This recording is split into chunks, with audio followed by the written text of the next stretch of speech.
Grand Rising, Grand Rising, Grand Rising, family. Welcome back to another episode of My Unapologetic Perspective. This is the podcast where we give our point of view of controversial topics from my experience, Black history, and non-knowledge as African Americans. Black history presently lives in us so we can continue to excel into the future. It's one thing to know Black history. It's another thing to take advantage of what the people in Black history did for you. I am your host, Martre Baker Stevens, and to the right of me is Shaquan Battle. Yep. And to the right of him is Jerome Battle. What's up? How are y'all? Good. I'm good. We appreciate all the love, the support, the concerns on why we haven't recorded. I promise you, we tried to record last week. It just didn't go the way we thought it was going to go. Technical difficulties. But we back better than ever. And we want to try to give you the best of us. So sometimes we do have to take a break because sometimes we do got to refresh. We do got to go back to the drawing board. We do got to go do our own research, and we don't want to rush the research. Sometimes 7 days ain't enough for research. Sometimes we got to go a little bit further and do more reading to be able to give you the best information as possible, because that's what we want to give our best to is you. So we appreciate all the love and support. That's right. Quick sec. Huh? On quick sec. We get a impromptu. Go ahead. We don't. I guess this is gonna air tomorrow, probably. Memorial Day. You know, as individuals, as family members of of this podcast, members of the Black community, we may be a lot of things, and you may hear us say a lot of things on this podcast. But what we are not are disrespectful, insensitive, ungrateful, and fruits of denial. And we recognize those that serve the cause and the effort for freedom. And we thank them for their service, whether that cause was in the form of armed services or not. We certainly understand their sacrifice, the sacrifices of their families, and we commend them for their contributions. So I just want to say that, being that tomorrow is Memorial Day, having a father who served in the military, my oldest brother served in the military, my nephew served in the military, and I have a few uncles who served as well. So I wanted to say thank you for their efforts for the cause of freedom. That's right. Much appreciated. Salute y'all with both hands. You got anything for the cause? Julian Poindexter. Shout out to him. Who just congratulated, just made captain. Will be moving soon to Orlando, Florida. So salute to him. Thank you for your service. And good luck in Florida. Yeah. For sure. For sure. I got a couple of movie reviews before we get to our topic. Let's get it. First one, I watched Sweetwater. Nat Sweetwater Clifton, played for the New York Knickerbockers. Was considered one of the first African Americans to play in the NBA. Now, for the movie review, great intentions, poorly executed. If you didn't know anything about Sweetwater before this movie, you don't know anything about Sweetwater after this movie. The movie is called Sweetwater, so we thought we were going to get a movie about Sweetwater. It was mostly about the NBA owners trying to either push forward or push back against Black NBA players. Mostly for monetization. Even with Sweetwater, the New York Knickerbockers owners was looking at him as entertainment. That's right. That could fill the seats to monopolize. Because the couple of things you do learn, he does play for the Harlem Globetrotters. He was one of the first. He was supposed to be the first, but they ended up Earl Lloyd ended up playing first in his game, which the New York Knickerbockers was scheduled to play first, but they moved Earl Lloyd's game up. So he can be he was actual the first. But other than that, you really don't get anything from it. I mean, good intentions.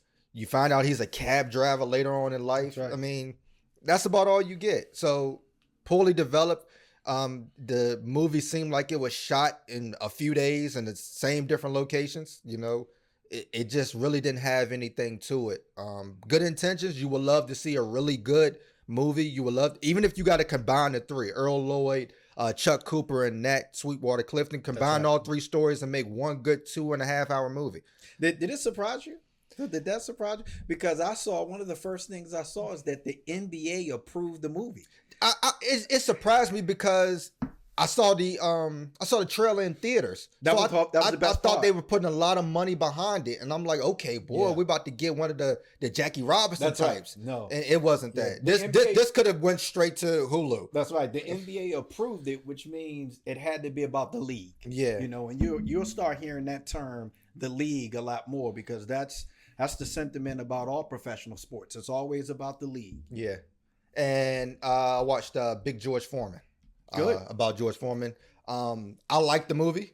I thought it showed his character because there was a little bit of funny parts into it. So that's kind of George Foreman's character a little bit later on in life. I believe the development, the boxing wasn't the greatest, but sometimes you can't expect to have a great story and good boxing. I mean, I guess we was just spoiled with Ali. So you kind of wanted that, but George Foreman's story was a good story. No, it's not Ali's story. No, it's not a Sonny Liston story, or some of these made up stories that you watch in boxing like Creed and Rocky. But I know it's not that. It's his story, and I believe they did a great job with it. Is this story in depth enough to where you're just overwhelmingly entertained by the storyline? Not really. But there's parts of the movie you're like, okay, this is what I would have liked them to go more in depth after the Ali fight, his mental state. They touched on it a little bit, but not enough for me. Later on in his life and his career, I enjoyed. Shout out to the actor that played him, Chris Davis, because for the people who don't know, if you watch George Foreman against Ali, then watch George Foreman when he regained the heavyweight title. Like, it was a bigger dude, and this dude had to gain like 80 or 90 pounds to be able to play George Foreman from the beginning to the end. So shout out to him. That was dope. So I enjoyed the movie. How truthful was the guidelines? I haven't seen that one yet, but I'm a Muhammad Ali fan. The guy that played Muhammad Ali did a great job. Because the impact that George Foreman made in boxing, to the point where Muhammad Ali talks about this in his autobiography, is that the impact was so huge that people in his corner was afraid when Muhammad Ali went to fight him. That when he was coming out of the tunnel, he turned to his people and was like, why the fuck y'all so quiet? What are y'all scared for? Yeah. You know, y'all scared of this dude? I'm the one that's got to go in there and box him. But the impact that George Foreman made in professional boxing was huge, to the point where everybody was fearful of Big George. It didn't touch on much of Ali, but the perception around everybody else was that George Foreman was going to kill this guy. That's right. You know, so the commentators and all of that, it did touch on that just a little bit. It showed Ali before the fight, after the fight, a little bit what George Foreman went after the fight. That was something else that was huge that I wanted to touch on from the George Foreman.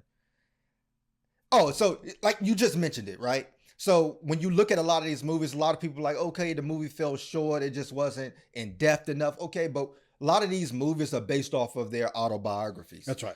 Ali's autobiography is very in depth. So it's like even the Malcolm X movie, like Spike Lee had a lot to work with. Some of the stuff he had to take out because it's like, okay, this would be a 5-hour movie. That's right.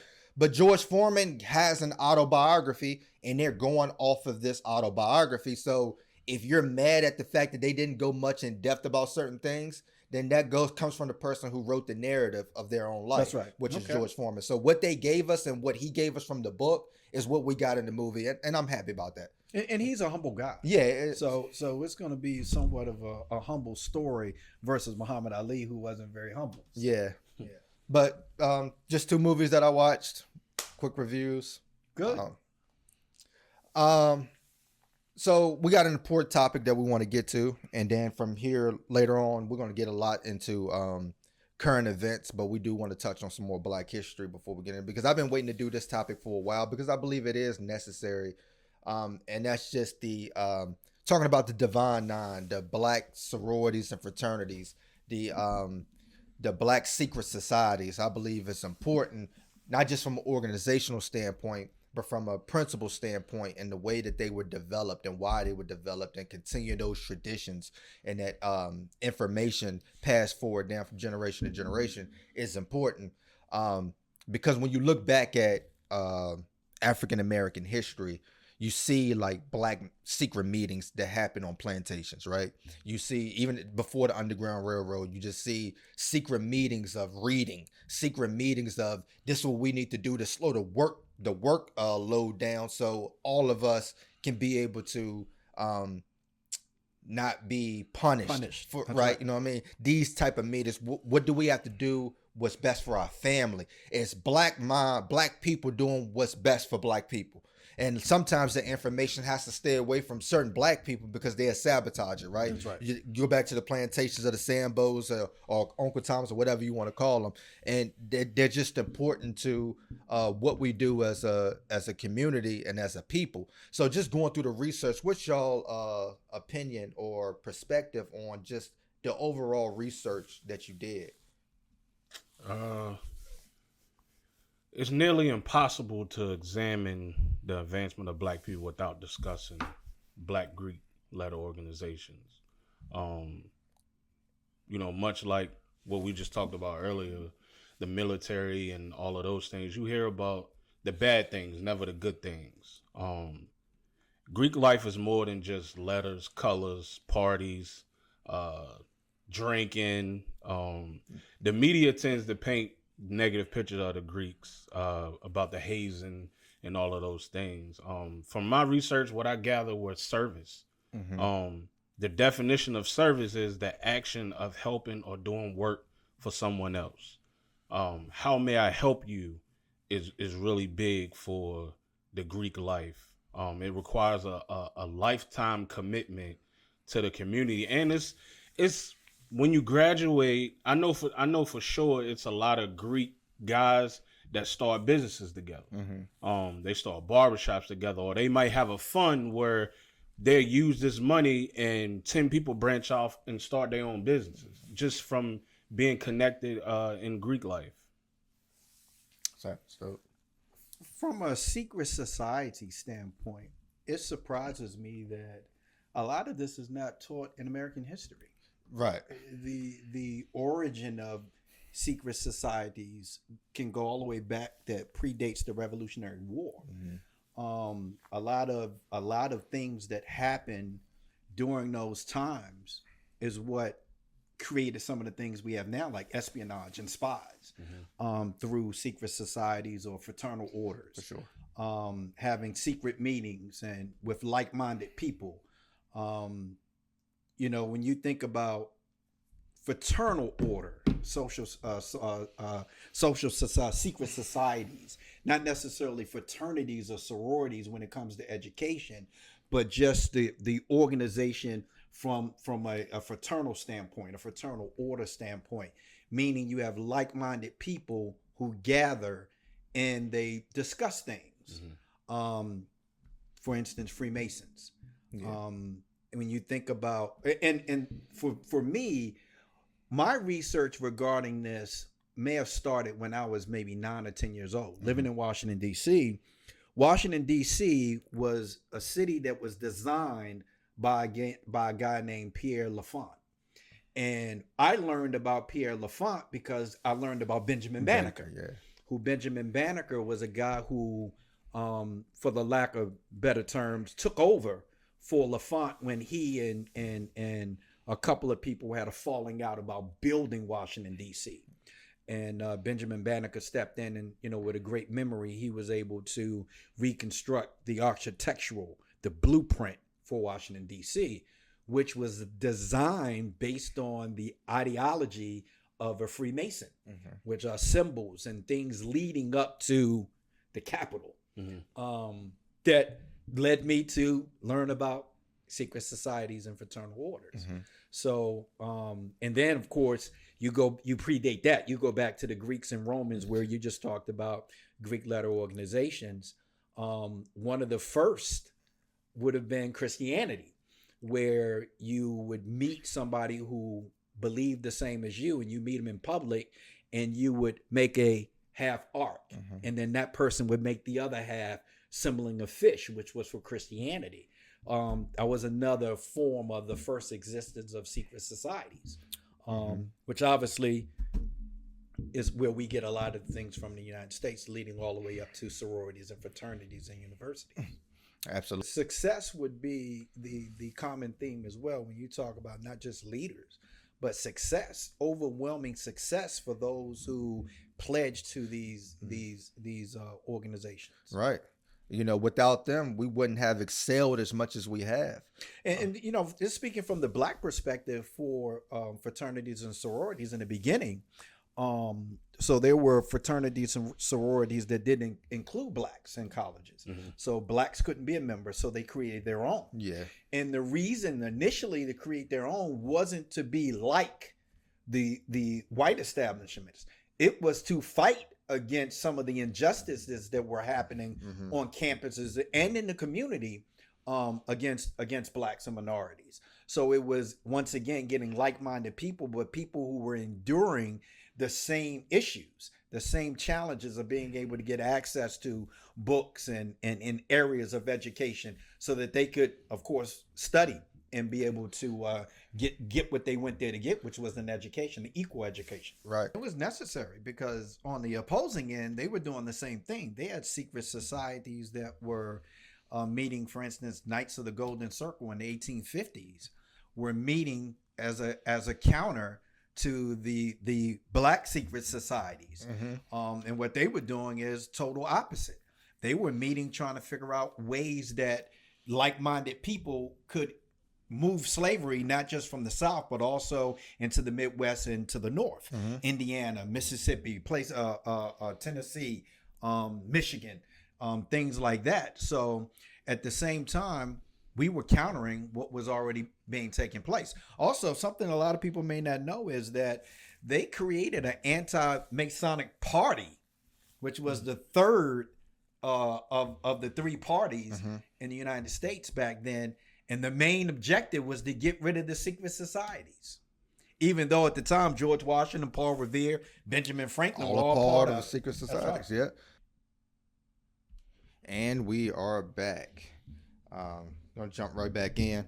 A few other secret societies, the Order of Society of the Galleon Fishermen, 1856 in Baltimore City, Maryland, was founded by civic-minded Black men and women. They perform services such as providing for the sick, assisting widows, and paying for funerals.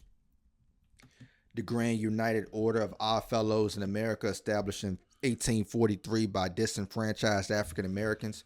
The organization served as both a social club and a charitable institution with a focus on morality and temperance. And the Independent Order of St. Luke's, very important, especially for people living in Virginia. It was established in Baltimore, 1867, as a women's beneficial society, founded by a former enslaved woman named Mary Prout. But under Maggie Walker's leadership, they expanded to over 100,000 members into 26 states. And they established a local business tied to the order called the St. Luke's Penny Savings Bank in Richmond, Virginia. And when they established that bank, there was another organization called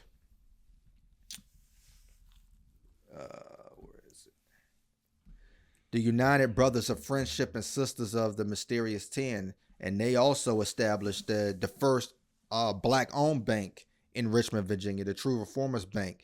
And with these two organizations, banks in Richmond, Virginia, and different businesses, that's why Richmond was called the Little Harlem of the South, or also Black Wall Street. So you just see different organizations that develop businesses and provided funds to the people. Like one of the things you always see is like for funerals. Like the funerals cost a lot of money. Paying to bury somebody costs a lot of money. And some people just don't have the money. So you see people with GoFundMe now, to try to pay for funerals. From back then, you talk about late 1800s, people were providing money to families to pay for funerals. Unfortunately, just like anything else, when you have something that has great intent, it can create some things that aren't very beneficial or that can be harmful. And for Black communities, this is one, is that with fraternities and sororities, the selection of the members.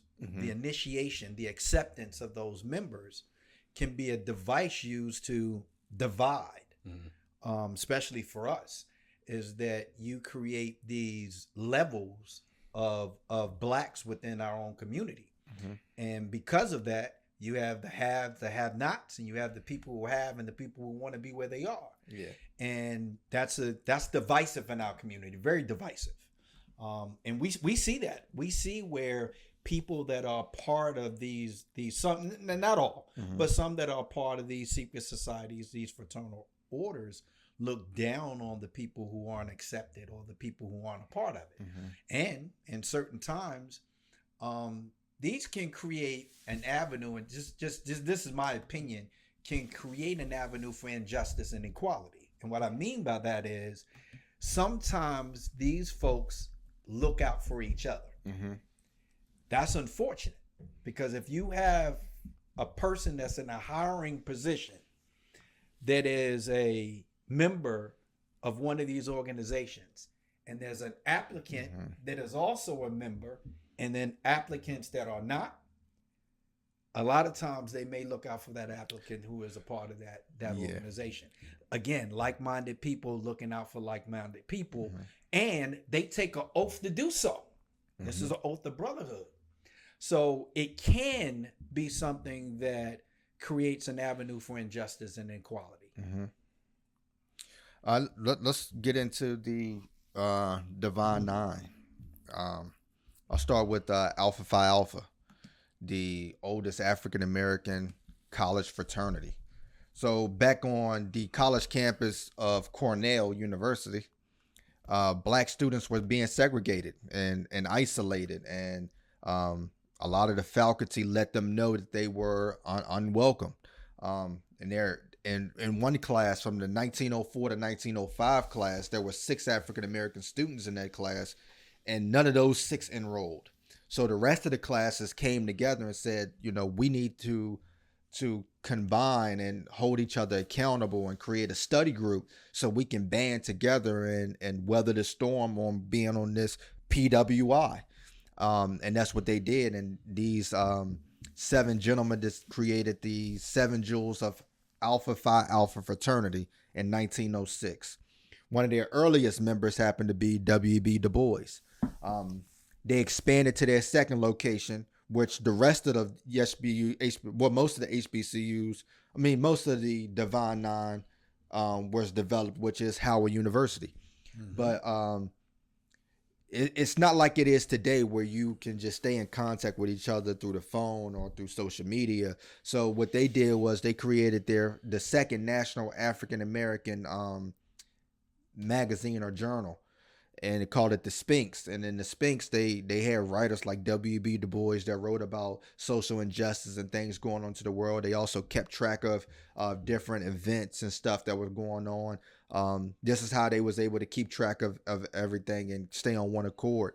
But they began to do great community work by tutoring and providing financial help for high school students. They came up with a plan of voteless people as a hopeless people to help people register to vote. Here are some of the few prominent members that were Alpha Phi Alpha. Jesse Owens, Ohio State Olympics.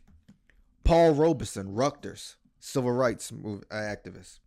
Charles Houston, Howard Law School that molded Thurgood Marshall. Dr. King. Frederick Douglass became an honorary member.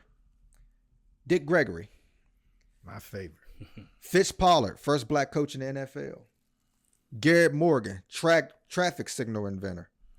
So you can just see just by a few of these names that their contributions just to the civil rights movement itself. And they contributed financially a lot to the NAACP. Their principles is scholarship, fellowship, good character, and uplifting of humanity. Their programs, Brothers Keepers, go to high school, go to college. Project Alpha, which is to help young males from 12 to 15 talk about teen pregnancy and sexually transmitted disease. So just from that information alone, you see the contributions that this that the first African American fraternity had on a community, on a college, in social justice, in leadership, and in Black history itself. I think that was one of the biggest things for me was out of the Divine Nine. The founders are, I think, at least 50% of them were educators, and that's one of the big things that we talk about on here outside of owning things in your community is education on your history. Absolutely. That's right. Because with education, so when you look at, they all talk about their principles being, scholarship or education. And that's one of the things that we can take from the Black fraternity is the education. So like I said before, before you pledge to a fraternity, you have to learn everything it is about that fraternity. Mm-hmm. And one of the things for us to learn everything it is about ourselves, we must go back and look at Black history and African American history to learn about who we are as a people. And that's one of the things that the fraternities do that I believe that us as a Black community should take contributions with. Absolutely. Right. So which one is your favorite? If you had to pick a favorite of the Divine Nine. I don't think I have a favorite. Each of them got different things that I like. I mine would be Omega Psi Phi. And a lot of reasons, but so these are the ones that are legendarily known as Q dogs. They got the least respect of any of the other ones. And I won't go into all the reasons why, but I just want to name a few of the people who first I want to, this was something interesting that I found out about them. So of course it was founded in 1911 by 3 students at Howard University, typically predominantly Black. That's no matter what university you go to, they're going to be predominantly Black. The motto is friendship is essential to the soul. The colors are royal purple and old gold, which is a dark yellow, which varies from light olive to olive brown to deep or strong yellow, generally on the darker side of yellow. See how everything formulates to be of color, right? The symbol is a lamp. I think it's interesting, a lamp. We talk about people being woke, people having that light turned on to the truth. The mascot's a dog. Why a dog? Probably the only creature that's been tested through the times of the earth more than man and has persevered. Notable members, I'm going to just mention a few. Samuel Nabritt, first African American to be awarded a doctoral degree from Brown University. First Morehouse College graduate to earn a PhD, and the first African American appointed to the U.S. Atomic Commission. How many people even know what the Atomic Commission is? Benjamin Mays, again, somebody you guys won't learn about in history class in the South. Civil rights leader who is credited for laying the intellectual foundation of the civil rights movement. Somebody we probably talked about, I'm pretty sure we mentioned on this podcast before. Bayard Rustin, civil rights and gay rights leader. For sure. 1941 was instrumental in helping end racial discrimination in employment. Langston Hughes, one of my favorites, yes, legendary poet and activist, probably more activist than poet. Keep hope alive, Jesse Jackson. So I think is when you think about the impact that these organizations first had on individuals that pledged, that was members, and then what those individuals were able to accomplish afterwards, I think is amazing. And I think it shows that most people want to belong to something. And this is where I think we have to touch on. And if you're going to belong to something, you want to belong to something that's going to net you the one big thing, which is called success, right? So you don't want to be a part of something that's not going to net you success. We talked about this on the podcast many times before. For most Black people, there are 3 P's that we live by. And what we do is we profess our love for something or somebody, and then we want to provide for those people that we profess our love for, and then we want to protect those folks. Mm-hmm. And in most situations, that's what these fraternities and sororities provided these black folks doing their venture at whatever journey they were going through. Same thing gangs do, Mm-hmm. except gang members aren't going to have the level of success that you're going to have when you join these societies. Right. So it's the same principle, though. Something that you can profess your love for, something that you can provide for, and something that you can protect. And that's what these folks did. And then they turned that into success stories for themselves, and then hopefully mentored other people to become successful as well. Speaking of mega sci-fi, and like you said, the woke or the conscious agenda, they were one of the first ones to incorporate that. They were one of the first fraternities to talk about not just the social part, That's right. but the social economic part, which is anything that they wanted for their fraternity. If you had to go to different places to get it made, jackets or whatever, if those places didn't hire African Americans, they didn't give them their money. And that's one of the things that they preached. If you don't hire African Americans, we will not give you our money. And that's one of the things that the concepts that they believed in, and that is essential. I was just thinking when we was in high school and we had club day, the first club we would run to. I don't even remember if the club was a name, but everybody was in the gym. I don't even know if the club had a name, but when I want to say it was my senior year, my wife them had started a step team for club day. Mm-hmm. And I remember they performed at one of your basketball games at halftime, and we just didn't take that serious. No, as we should have. Now, granted, we didn't have the knowledge that we have now, but you know, if you look at what they were trying to start back then, and I think one of the leaders was Adrian, who is the cheerleading coach for varsity now. But just to see them come out and step in front of white people, they probably didn't even know what that was. Yeah, exactly. You know, the movie Drumline and Step It Up and all those movies. Stomp the Yard. Yeah, Stomp the Yard. I think all of those movies brought about the understanding of stepping. yeah. So at the time, there's very few people who really understood that. In fact, they probably looked at it more like dancing than stepping. Yeah. And probably didn't understand it.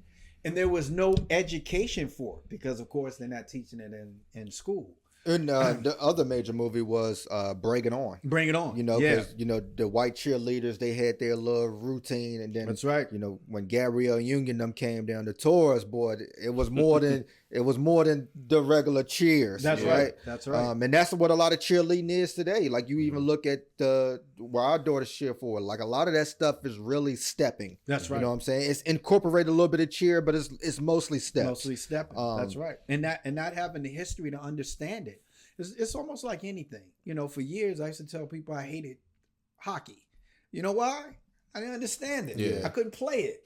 But you know, you once you start understanding, same with baseball. Until I start understanding baseball, I didn't like baseball. But once you start understanding stepping, and for us understanding the history of those organizations and where those symbols come from, once you do understand that, you create a respect for it, but you can begin to understand it and like it. And we are back. The second African American fraternity is the Elder Diggs and Byra Keith, who came from Howard University and developed the second one, Kappa Alpha Psi, at Indiana University, after they saw the difference in the PWI and the HBCU. Administration made life for African Americans very difficult at Indiana University, and they decided that a black fraternity was needed. Their annual social events and house parties attracted African American students throughout Indiana. The Kappa supported World War I and continued their bonds even while in France. They created this first national service program called Guide Right, which is to help high school seniors strive for achievement, tutoring and lecturing of young students, leadership programs for young students. Their motto was achievement in every field of human endeavor. Members, Arthur Ashe, Wilt Chamberlain, Coach John Chaney, and director John Singleton.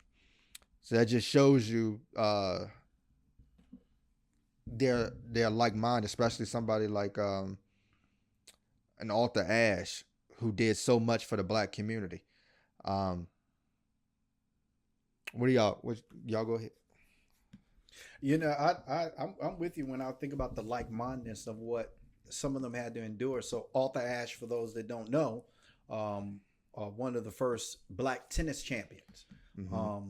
And of course, during a time where blacks didn't play tennis or weren't allowed, weren't accepted, and he was able to overcome that. The same with Wilt Chamberlain, playing in the NBA in a white-only league, and then coming in, even going all the way back to college, and changing the game the way that the game is played today during his time. Going through those things, you had to be strong. You know, we talk about Jackie Robinson all the time. But to do it in the sense that these guys were doing it, they had to be strong mentally, just like Jackie Robinson to be able to endure that. That's a fact. I ain't got no. Phi Beta Sigma, the first ones created at HBCU at Howard University. Langston Taylor started plotting or creating a new fraternity at Howard before he even got there. Their motto, being culture for service and service for humanity. One of the first things that they supported was anti-lynching in 1920s. Their programs, Bigger and Better Business, and one of the first organizations to realize the empowerment of African American community to have a component of economic power. They got a Phi Beta credit union located in DC.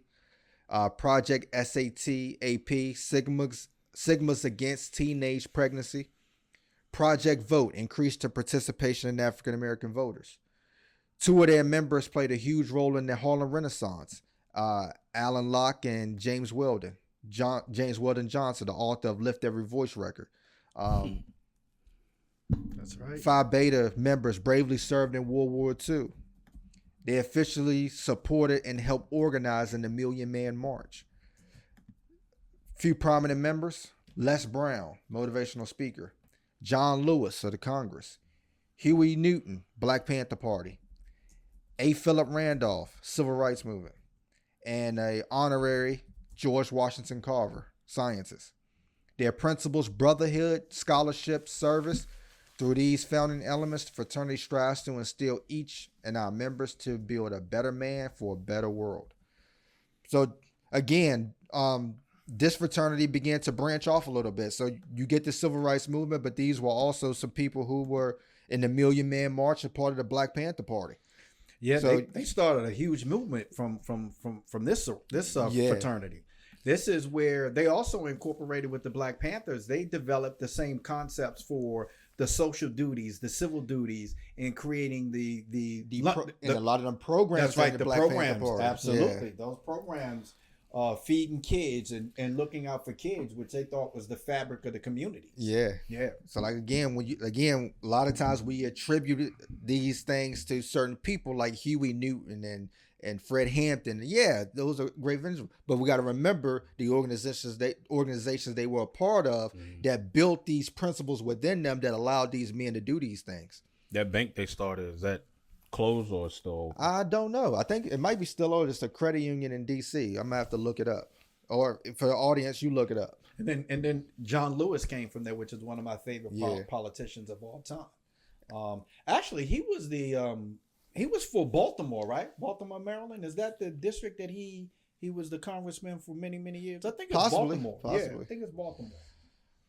And then the last of the fraternities, you had Iota Phi Theta, Morgan State College, 1963. A new fraternity was born.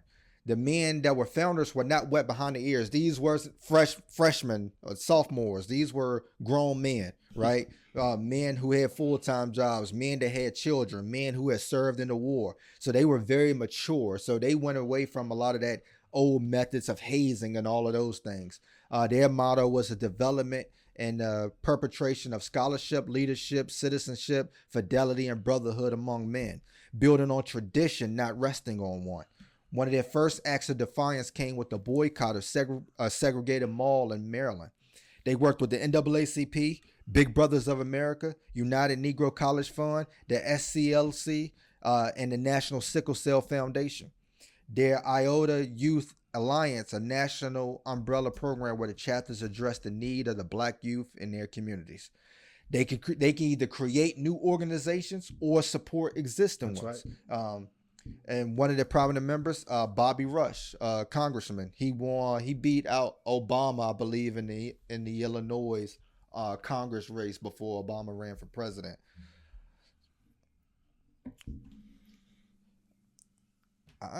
Let's get to the ladies.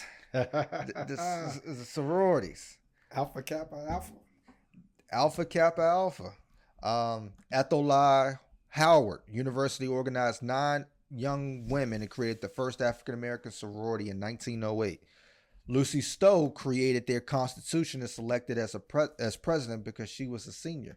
Lucy Slowe, I'm sorry. In 1920, a few of the members wanted the sorority to change its name and its motto and its color and its symbol. When it didn't happen, they split off and created Delta Sigma Theta, which we'll go into in a second. The founders were leaders in the YWCA and worked with the NAACP on campus. During the Great Migration, Alpha Kappa Alpha helped Southerners get adjusted in the North.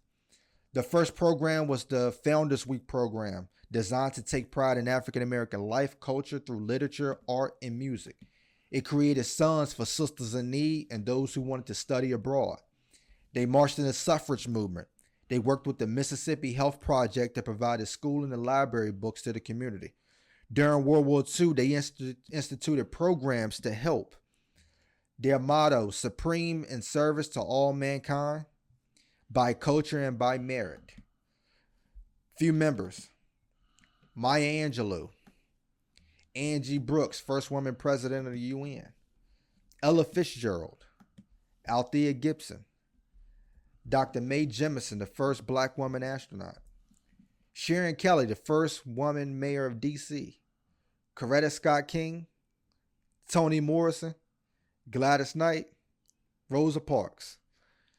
And just before we clear, a lot of these women is what they're trying to keep out of the school systems. Some of their writing, some of their work, and some of the things that they did. That just shows you how monumental these women were. Strong. Once again, a lot of them was the first to be a lot of things. Yeah. So that strength that they had to have. Again, Althea Gibson, same as Arthur Ashe. Mm-hmm. You know, the first African American tennis player to win championships. Going through that whole discrimination of professional athletes, black professional athletes. For sure. When you just think about those things, man, these sorority, this social society, like-minded people that then go out and do great things. Yeah. Things to be the first in history. Obviously, the like-mindedness and then the structure of those organizations is what helped fuel them.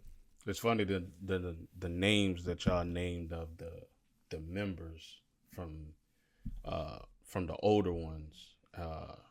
If you look at the 2 that I'm about to name now, you can see all of them in these 2 people, which are Lisa Leslie and Asia Wilson. Mm-hmm. Then you got Delta Sigma Theta, which I talked about, branched off from the AKAs. They took their academics very seriously and the streets. They participated in the Women's Suffrage March. They funded scholarships during the Great Depression. They openly advocated for the injustice of the Scottsboro Boys, the anti-lynching laws, and the U.S. involvement in Haiti. They created the National Library Project, which was to bring literacy to populations with limited resources. With the Jim Crow, the black schools were inferior, so they wanted to give books to the black schools so they could begin to catch up. Things that we're still fighting for now. That's right. They were frontline for the civil rights movement. They helped pay for people's tuition. They helped pay for bails when people got arrested during the civil rights movement. They incorporated a program called Black Diaspora, which connects African Americans with others with lineage from back to African roots. A few Q members: Daisy Bates, advisor to the Little Rock Nine. Mary Bethune, civil rights activist, first black woman to head a federal office. Carol Braun, first black woman senator of Illinois. Aretha Franklin. Nikki Giovanni, author and activist. Barbara Jordan, first black woman Congress of Texas. Dorothy Height, civil rights activist. Wilma Rudolph. And Mary Church Terrell, National Association of Colored Women's first president. Again, same situation. Wilma Rudolph, one of the people that's forgotten about when we talk about Jesse Owens. Yeah. In the Olympics. So, sure. Again, going on to be the first, and in those situations, you're representing a country that doesn't represent you well. Yeah. To have the strength, the mentality to go out and do that and then be successful. Again, we talked about one of the biggest things from these people that come from these organizations is the level of success these folks have. Zeta Phi Beta, Arizona, Cleveland, 4 others created at Howard University in 1920. They were the first one to merge with the brother organization in Phi Beta Sigma, and so they incorporated their constitution. They wanted further education by encouraging a highest standard of scholarship for women, uplifting projects on campus and the community, and sisterly love. Their motto: scholarship, service, sisterhood, and finer womanhood. They worked with the NAACP and the National Negro Congress. Zeta Housing Projects conducted surveys which identified housing vacancies and registered those vacancies with the National Housing Association. This helped during World War II to identify housing for many war workers. In 1940s, they also had a prevention and control of juvenile delinquency project, which created programs to help the youth. The first charter of international chapters to West Africa, Germany, and the Bahamas. Involved in the civil rights movement, just like everybody else, just like the United Negro College Fund. They encouraged women to do non-traditional jobs: plumbers, electricians, contracting. Of course, they had voting programs, drug programs, tutoring programs, first step program for new mothers, which was important. This comes from Zeta Phi Beta. Few members: Zora Hurston. One of our favorites. Yes. Clara McLaughlin, first black woman to own a television station. Matrice Taylor, first black superintendent for curriculum at Atlanta Public Schools. And Willie Whiting, circuit court judge. You know what I found amazing by them is that they were really one of the first to focus on housing, not just for members of the sorority, but for minority students and even minorities in the community, not even college goers. Sure. So focusing on housing, which was huge, because, and you know this, babe, from when you were in school, one of the problems that you have when you apply to a college is housing. Yeah. Where am I gonna live at? So having housing available and working with students to be able to get affordable housing was huge, and that's something they focused on. Absolutely. Last but not least, Sigma Gamma Rho. 7 young teachers in Indiana organized Sigma Gamma Rho at Butler University in 1922. Greater service, greater progress is their motto. The only sorority of the 4 that was founded at a PWI. They participated early in the fight for women's rights. They sponsored literacy contests, which provided books for African Americans. They created a national vocational guidance program to help young African American students begin their careers. During World War II, they worked with the Red Cross and other organizations. The Sigma Teen Town program created programs for the youth to stop juvenile delinquency. They helped with the NAACP and implemented anti-poverty programs. They assisted young mothers with family living, making sure they had the resources that they needed. They had leadership programs. A few prominent members: Ruth Whaley, first African-American woman to practice law, and Joyce Williams, first African-American judge in Arkansas. Georgia Davis Powers, first woman and first African-American to be elected to the Kentucky State Senate. So, you said for the members, you said three names and were first, and their motto is greater service, greater progress. For sure. I also find it amazing. A lot of these people that went on to do great things, most of them predominantly in the South. Yeah. So they're doing it in areas that are very high in terms of discrimination and racism. First in the Senate, you talking about Kentucky, you talking about Texas. That's you're right. About, It's amazing that the people these folks had the strength, the fortitude to face these injustices and inequality, and then go out and perform and be the first to do it. Yeah. Awesome, man. The great thing about this, you said at the start of this is Black history. It is. You know, and you're not gonna read about this in school. You're not. It's not gonna happen.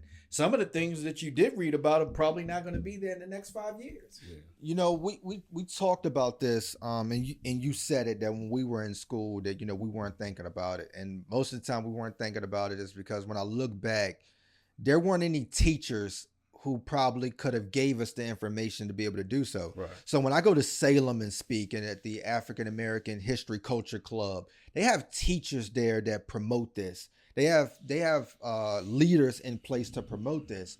So until you get people at Liberty High School or Jefferson Forest or Sten River who come from this and want to implement this, I'm not saying to create a fraternity at the school. I'm saying create something where you can give them these principles, so when they go to a school, they already know what they're getting into. Right. They know what they want, right? So a lot of times, like we call these traditional values, right?